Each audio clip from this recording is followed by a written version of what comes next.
Well, welcome back to the Power Breakfast Show. My name is Wahiga Mwaura, and time now for the newspaper review. And to help me go, have expert analysis on the papers today, I'm joined by my guests in studio. I'll start on the immediate right. We are joined by Brian Weke, political analyst. Welcome to the program. And of course, right next to him, we're joined by the Deputy Governor of Nairobi County, Jonathan Mweke. Also, welcome to the program. Thank you. MP aspirant Kajiado North, Honorable Francis Parsime, joins us on the program. Karibu. Thank you. And Njogu Barwa, Member of Parliament, Gishogo, welcome to the program as well. Thank you. All right, gentlemen, let's begin by taking a look at some of the headlines on the papers. And of course, for you watching us at home, you can communicate with us on all our social media platforms. You can SMS us 22422. I'll be going through some of your feedback in the course of this program. You can also talk to us on Twitter and Facebook at Citizen TV Kenya. But the headlines, a lot of similarities today. On the front page of the Standard, Nkaissery's death probe, police grill 10. And that should be coming up on your screen right now. Just in summary, what the headline says is detectives at work. Police have not yet ruled out murder and are now focused on CCTV footage of places that the CS visited in his last hours. They also questioned his domestic staff, security detail, and waiters at Bomas.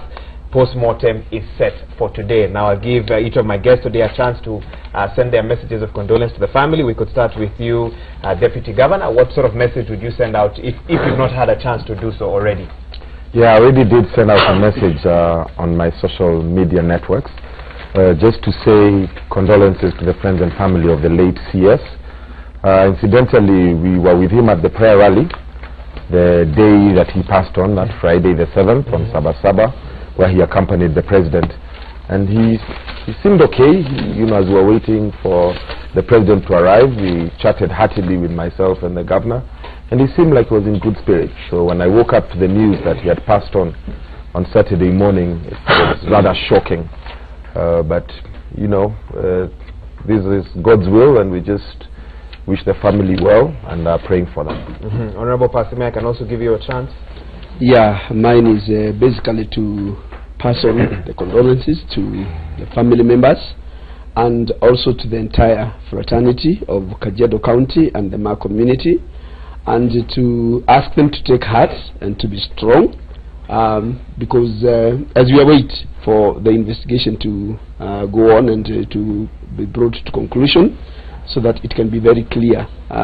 Basically, as you know, that in the recent past, the frequency of such occurrences is basically worrying in the county. But we don't want to speculate. We want to leave the experts to do their jobs.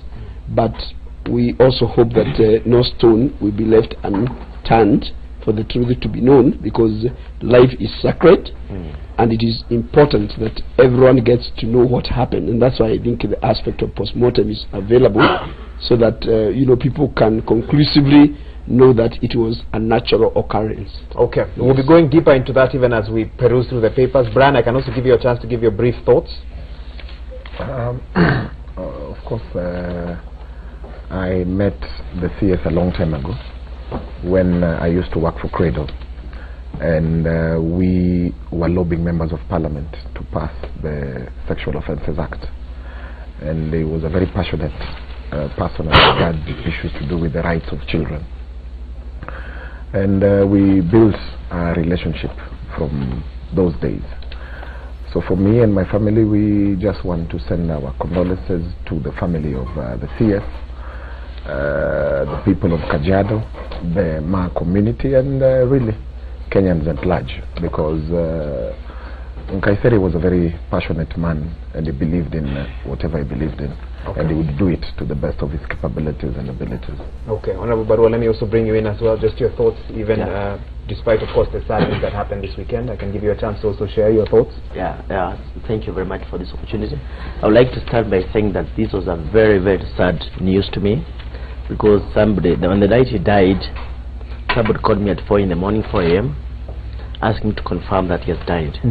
I don't know why that person called me. It was for media, but that's not the standing. I was so shocked. First and foremost, Nkaissery was our colleague. We served with him in the same house, this 11th Parliament, for about 2 years before he was appointed CS.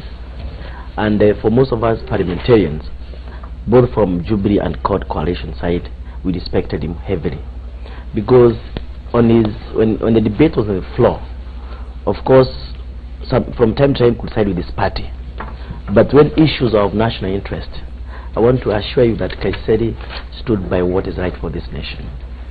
Nkaissery was a frequent visitor to Parliament. In the evenings after a hard day, he would come to the bar, have a few drinks with us, and tell us he's on sabbatical. He still has an account in Parliament, and he was actually a jovial person. We from our coalition side and from government, we think he has done a good job during his tenure as Interior CS, because I think the security has really improved during the 2 years he's been there. And he was respected across the board. So I would just like to take this opportunity on my own personal behalf and the person and my people of Gishoga and Kenya County to pass my deepest condolences to the family of Nkaissery, so they can have peace. I know it's difficult, especially for the wife to lose her husband, and me as a person who has lost a spouse in the past, I know how it feels. It's quite difficult. So I want to ask all of us politicians, let us not politicize this issue. Let us wait for the investigations to come out. Otherwise, condolences to the family. Good. Thank you for sharing those messages to all those who are on my panel today. Let's get quickly into what the papers are saying in regards to the sudden untimely death of the late Interior Cabinet Secretary Joseph Nkaissery. Let's take a look at page 4 of The Nation, which says that, let me just quickly cross over to that. Police, all who had contact with Minister on last day to be quizzed, and what we know here is that waiters who served Major General retired Joseph Nkaissery at the Bomas of Kenya Bar are among people being interviewed over the death of the powerful Interior Security Cabinet Secretary. A little further down in the same article, we are told that the Cabinet Secretary, besides the President and his deputy, was one of the most guarded government officers in Kenya. And just a little bit further down in that same article, at a prayer service at the home, former Narok North Member of Parliament Moses Ole Marima said Mr. Nkaissery's widow Helen had said that the CS fell in his house when he tried to get out of the bed. The same article quotes that, I talked to his wife who said she had him wake up at night and slump on the floor, said Mr. Marima. Gentlemen, what sort of investigations are you hoping to see? I know it's premature, I know it's a sensitive matter, but briefly, what sort of investigations are you hoping to see, even as we know that the post-mortem is also slated to take place today? Deputy Governor, I could start with you. Yeah, the investigations probably would begin seriously with the post-mortem, because that is what would give the CID, who probably will be doing the investigation, direction on where to start looking. So I'm sure they're going to do a toxicology report, take samples and take them to the lab for testing to see if it's anything that he could have eaten, and also find out the cause of death, and then the investigation should start from there. But you know, not to speculate into what really killed the late Cabinet Secretary. Investigations on sudden death are required by law, so investigations will need to be done, and what we're just hoping and trusting is that they're done in the most transparent way, because he was a public figure. There is a lot of concern from Kenyans, as we have seen throughout the political divide and from every corner of the country, and the citizens of this country really are eager to know what killed their Cabinet Secretary, and it will just be fair to everybody that the investigations are just done with the transparency that they are needed, seeing the big stake that Kenyans had in the late CS. Okay, it's interesting that you're talking about, of course, the investigations. Let me refer to page 6 of the Standard. A little bit further down in the main article, which has dominated the whole page, it says that there has been speculation that Nkaissery could have died from one of 3 causes. Of course, it's all speculation, and I want to make that clear. The first one being a heart attack, the second one being an embolism, that's a blocked artery caused by a foreign body, such as a blood clot or an air bubble, or that he could have been poisoned. Now, we're guessing, of course, that part of the post-mortem will be investigating these 3 and other potential causes, and be able to give us proof, you know, on what happened. And among those being interviewed were the house help, a driver, a bodyguard who took him to the hospital, a security consultant at the office of the president, that's Francis Mugambi, who was also interviewed on Citizen TV on Saturday. They've also spoken to a number of officials at Karen Hospital, Dr. James Magaria, and the 4 waiters at the hotel where he was served with a light meal and wine. Of course, Honorable Pasime, I don't know if you're able to give us insight into what sort of traditional rites we can expect to see over the next week or so. I know no date has been set for the burial, and we don't want to speculate on that, but rather, can you give us an idea of what sort of events we can expect to see over the next few days? Of course, as you have said, we want to be very confined to the expectations of all the investigations that are going on. But one thing, obviously, is that the passing on of the general is quite a major blow. As you realize, the leadership of the Maasai communities have actually not come to terms in what happened, across the board, because he was like the spokesperson, so to speak, in the 4 Ma counties, that is Kajiado, Narok, Samburu and Laikipia. And there is a lot of consultation that is ongoing, so we can't specifically say that this is what is going to happen, because there is already a committee that is set up, there is a spokesperson that has been put in place. So I think it's a matter of wait and see, to see what kind of traditional ceremonies that will take place. But I can tell you that he was a very strong believer, and somebody who was a strong Christian. Basically, people have attributed him to a man of strong character. Some of these characters come with the way you connect with your God, because serving community in a selfless manner requires a person to have very strong belief in the value of humanity, and that's exactly what he was. So I am sure there will be a mix-up of issues, because he was a very strong Christian, as much as somebody who really embraced the culture. Okay, Brian, for the authorities, for those who are investigating this matter, how do they walk the fine line between giving a quick report to the public? The public wants to know what happened, but at the same time carrying out adequate investigations. Do they not find themselves in a tight place? I think anybody who's charged with the responsibility of investigating such a matter, I think it is very important for them to understand that their job is to bring out the truth. Their job is to bring out evidence that Kenyans are looking for, because and we do not want to speculate. There are a number of questions as regards the death of the CS. You hear the deputy governor saying they were with him the same day. He was in a jovial mood. He was intact in terms of his health. So again, Kenyans, of course, are looking for real answers. So it does not matter whatever other responsibility the investigators have, they just have to bring out the truth. But Maura, we have a big problem in this country. The big names that have died in mysterious circumstances, to date we are yet to receive the autopsy reports. Mutula Kilonzo, to date Kenyans are yet to be told what happened. You remember the son of Raila Amolo Odinga, Fidel Odinga. To date we are yet to receive those results. So I don't know what happens in this country. The issue of accountability to the people, because this is somebody who was holding public office, is extremely important, and it's important for Kenyans to know that this was the real cause of death for such a personality. And I want to bring Honorable Barwain on this as well. He's raised pertinent issues. Yes.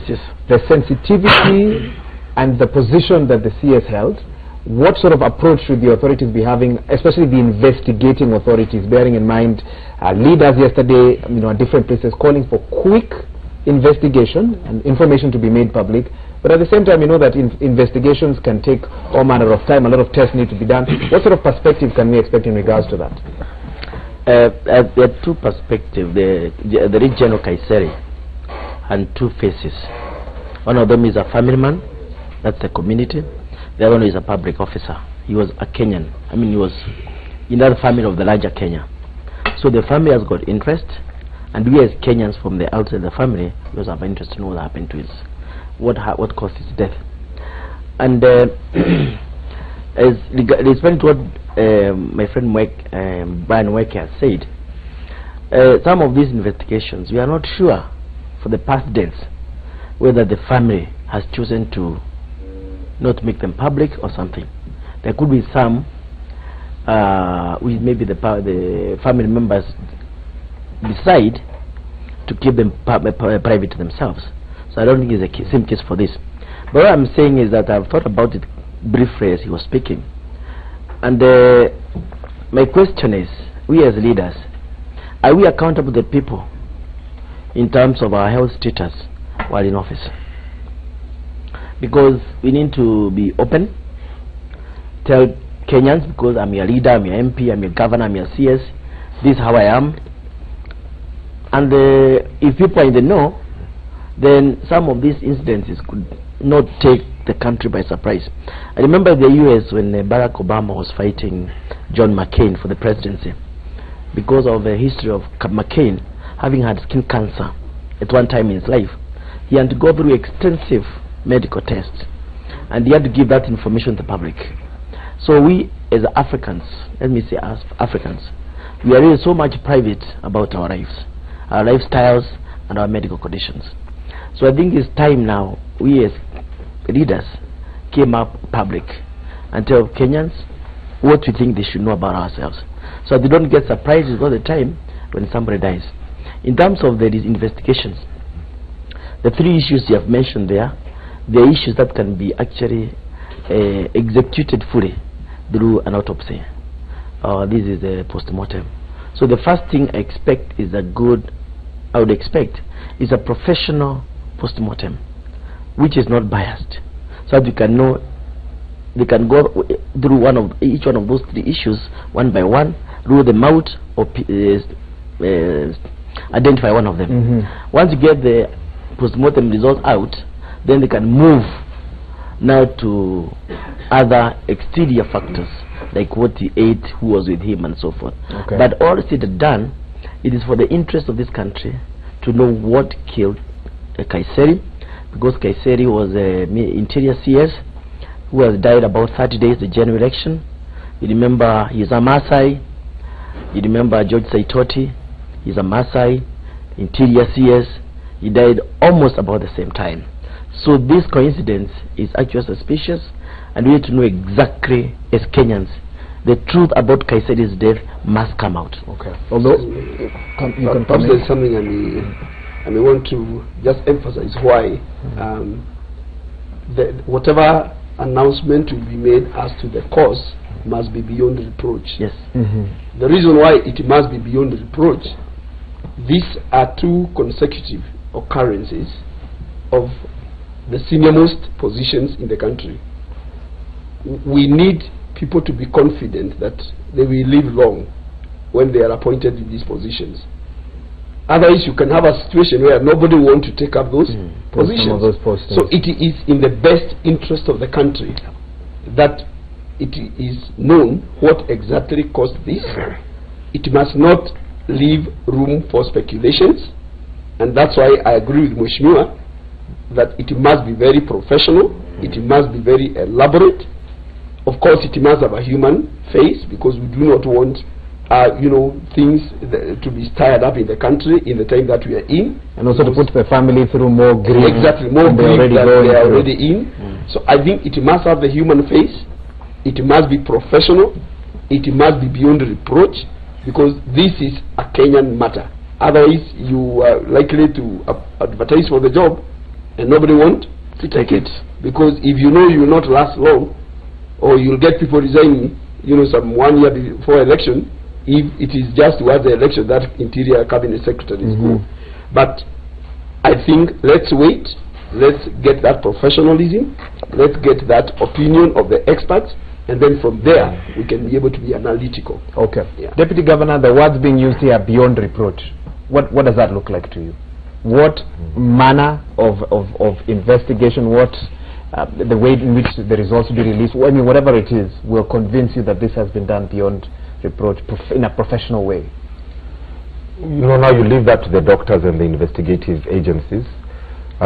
Just because of the kind of profile Nkaissery had, the position he held, and this close to a general election where everybody is saying must be peaceful, of course raises questions. and it's a good argument about how we do things here in Kenya. Yes, he was a public figure, but is his health public or is it private? So there has to be a balance between what the public wants and what the family wants. And normally, like I've seen here in Kenya, it's always about what the family wants. Okay. So the investigations can be done, the post-mortem can be done, and the family can choose and opt to say, listen, we want all these reports kept private as a family matter, and there's nothing we can do about it. So we will never know as Kenyans whether it was done beyond reproach or the cause of death and so on and so forth, but have no choice but to respect the will of the family. Okay. So it really, there has to be that balance between the public and the immediate family of the late general. Okay. As we continue talking about our leaders and their health, I want to refer you to a headline, another headline on the front page of the Daily Nation, a smaller one, of course. Raila rushed to hospital after a hectic day of rallies, and the opening sentences read that NASA presidential candidate Raila Odinga was last evening rushed to hospital after holding a series of campaign rallies in Kilifi. Mr. Odinga had arrived at the Moi International Airport in Mombasa in 2 helicopters when he suddenly fell ill and was rushed to the hospital. I think what we are saying here is that credit to his team, they released the information in a timely manner. In fact, before social media got a chance to discuss it, what I believe is that a statement was out there. And maybe I can come back to you, Deputy Governor, and ask you, at what point should a leader declare their health status? If you're going through, let's say, a health challenge, should you declare as soon as the doctor gives you the results? Should you wait to see what the implications are? At what point is it appropriate? My personal opinion is, once you have chosen to be a public figure, then your life is in the public spotlight. And it's not just about you anymore. You're leading people. And leading people comes with a lot of responsibility. The people have a right and a stake to know how their leader is doing. In some cases, depending on the kind of profile you have, it could be a matter of national security. So, as a public figure, I would do full disclosure of my health. So that... Even today? Oh yeah, absolutely. Okay. So that the people that I'm leading can understand what is going on with their leader. Otherwise it could cause some sort of unrest or speculation that is not healthy. People, leaders are leaders because they are followers.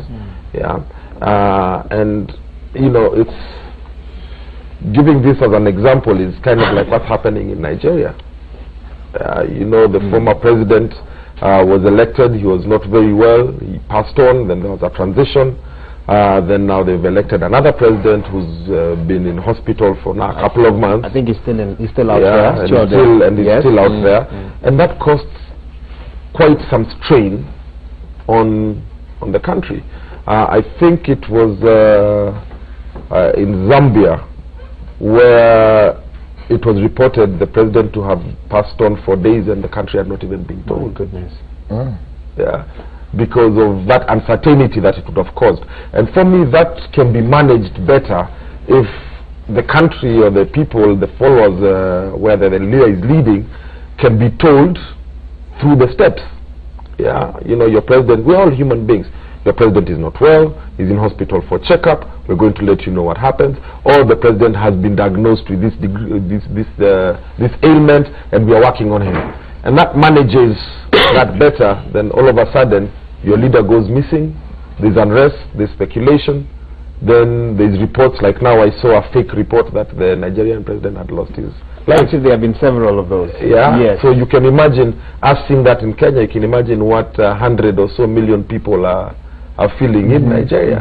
Yeah. So for me personally, this is the life I chose. I'm out. I'm a public figure. And if there's anything going on with my health, I would tell the public. Okay. Yeah. Okay. And Brian, for you, taking a look at African leaders in general, should they be mandated to declare their health? Maybe, I don't know, once a year. Should that be something that's made almost definite? I think, let's be very honest. When you choose to lead a public life, everything about you should be public. And more so your health, because an individual is as good as their health. If you remember in the last election in Tanzania, the campaign issue was about health. You would see Magufuli doing press-ups in all the public rallies. And what he was insinuating is that the other candidate does not have that is not as healthy as he is. And by the way, before he spoke in all the political rallies, he had to do like 20 press-ups, telling Tanzanians, you can see how fit I am, I'll be able to deliver. So issues to do with health are extremely important. Extremely important. So you have to be accountable. There are no two ways about it. Okay. It's not an issue of personal interest. It's not an issue of personal right. It is an issue of accountability. So you need to be accountable to the people of this country. And I'm impressed that immediately Raila checked in hospital, Kenyans were told. Yes. And the Kenyans want to know, what is he suffering from? Is it lethargy? Is it intense pressure, or is there a problem? You know, again, there are people who rule through the back door. Because when the president, like for instance, if the president is incapacitated, then you find somebody ruling, yet they do not have the mandate of the people. For instance, in Nigeria, who is ruling Nigeria? Buhari is in and out of hospital. You remember, I think, was it in Cuba, that Castro, yes, was so his brother took over, was ruling, yes, for a very long time. For a very long time. That's right. You're told he's fine, he's in a coma, but he's still around. Raul Castro. In a coma. That's right. You know, let's be extremely honest. Okay. Issues to do with health, there are not two ways about it. Okay. They have to be declared to the people of this country. Okay. Yeah. Okay. But I think we need to add a rider, Wahiga, that we also want to caution Kenyans, because sometimes it can be misconstrued, because some leaders can also take it as an advantage to be able to discredit the others as not being capable. And you know, disability is not inability. So I think we need to be well cultured, so that basically if somebody declares their health status and all that, we do not use that against them. But of course, we have given that's the fear. I think that, to me, that is the biggest fear. But there are induced circumstances of ill health, and there are those which are natural. And I think that is what people need to understand. The fact that people have declared the status of their health is current enough, and I think they need to be credited for being able to say this is how we are, and we can still be able to perform. But of course, the biggest worry is what Weke said, that some people get opportunities to rule by proxy. We have gone around the world. I'm sure, like, we had such a situation even in Nyeri County, where the governor was in and out of hospital for quite some time. So I think it's an issue of, do we allow this country to be ruled by proxy? But let's also remember there are people who are very healthy, and still there are some people who are ruling them, and we want to hold individuals to account, not to be ruling this country through proxies. Okay, yeah, I think that's a good way to wrap up this topic for now. Of course, I can let you know that in the next hour we will be talking to Stephen Leto. He spent the last few days at the Ilbisil rural home of the late Interior Cabinet Secretary Joseph Nkaissery. He'll be giving us an idea of the program for today and what we can expect to see, even as family and friends continue to throng the home of the late Cabinet Secretary to pay their last respects. And so that is something that you can expect shortly, immediately after this break. We'll also be taking a look at what else is happening in the papers with less than 28 days to the elections. So much happening on both sides, and in regards to the judiciary and the executive as well. We'll be talking about that and much more. Send us your feedback, 22422. We'll be looking at your SMSs and your tweets as well. But for now, we take a short break. We'll be right back.